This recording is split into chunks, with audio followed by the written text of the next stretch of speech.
I'm Carlin with this week's health and nutrition news. If you think having a Hulu or Netflix session is safe, think again, because just 1 hour of TV watching has been linked to unhealthy weight gain in kids. See, the human body evolved over millions of years to work best when we're moving. When we take a walk, the muscles in our legs can actually help our body's natural defenses, called the immune system. Not only does moving slow down our aging and strengthen our hearts, it can undo the negative effects of sitting. The danger zone for couch potatoes is about 4 hours, so just get up and walk 4 to 5 minutes every half hour to stay fit. Believe me, your couch will thank you for lightening the load. It might even smile. And pull yourself up a chair. Let the fun begin. We all heard that reading is good for us, but did you know that reading to preschool kids helps them develop better brain functioning later in life? In fact, brain scans show that students who read a novel end up with physical differences in their brain structure. See, brain cells, which are called neurons, become much more connected through reading. Faster connections make information zip through your brain better, which can help you out in classes like math and science too. Finally, comic books can be homework. Researchers believe that these brain changes can last about 5 days, so keep gobbling up those books. And if you have a younger sibling, nephew, or niece, be sure to read to them too. Dr. Seuss is exactly what the doctor ordered.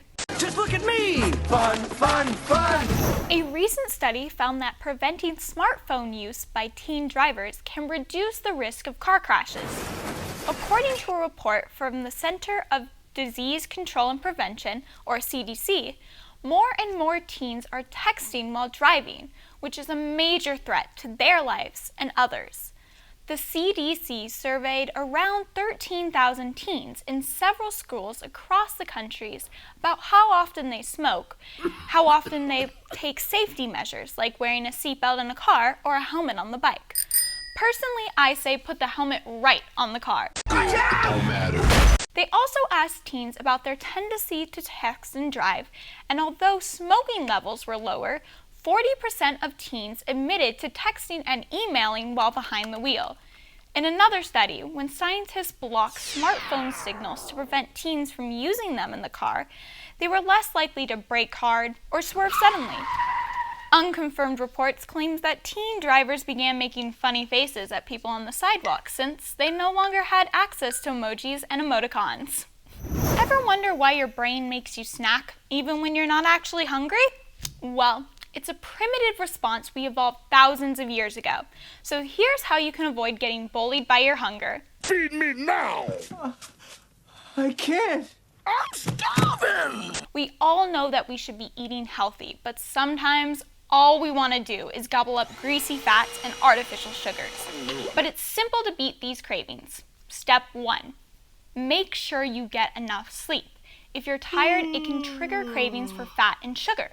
Step 2. Eat on a strict schedule. Eat your breakfast within an hour of waking up and space all other meals out about 3 to 5 hours evenly after that. Also, make sure the portion sizes stay about the same. So, if your stomach is grumbling at you to fill it with food now, just know there are several ways to make it hush, especially if you're in a library.